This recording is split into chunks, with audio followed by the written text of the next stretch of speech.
আসসালামু আলাইকুম। আজকের আলোচনা করব পাকাশয় বা অন্ত্রে ক্ষত, যাকে বলা হয় গ্যাস্ট্রিক অ্যান্ড ডিউডিনাল আলসার। দীর্ঘদিন ধরে পাকাশয়ে প্রদাহ অর্থাৎ গ্যাস্ট্রাইটিস রোগে ভুগলে পাকাশয়ে ক্ষতের সৃষ্টি হয়। ক্ষত বা আলসার রোগ মারাত্মক, ঠিকমতো চিকিৎসা না করলে পাকাশয়ে ছিদ্র হয়ে যায়, মানে ফুটো হয়ে যায়।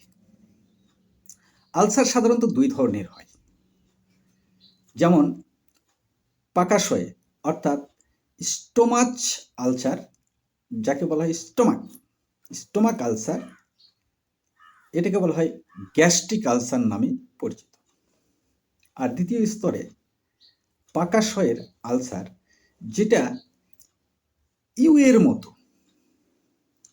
আকারে দেখতে, সেখানে যদি ক্ষত হয় সেটাকে বলা হয় ডিউডিনাল আলসার। দুটি রোগের লক্ষণ কিন্তু একেবারেই আলাদা। প্রথম যেটা আমি ধরি যে গ্যাস্ট্রিক আলসার, এই গ্যাস্ট্রিক আলসার যখন হয় পাকস্থলী জ্বালা করে, বেদনা করে, পেট ব্যথা করে খাবার পর।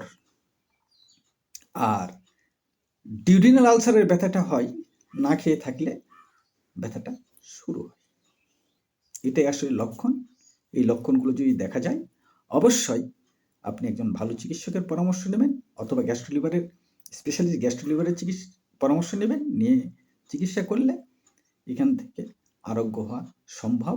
তবে আলসার ভালো নয়। আমি আলসার সম্পর্কে বিস্তারিত লাইভে আলোচনা করব। এই আহ্বান জানিয়ে সবাইকে প্রাণঢালা অভিনন্দন জানিয়ে শেষ করলাম। আসসালামু আলাইকুম, আল্লাহ হাফিজ।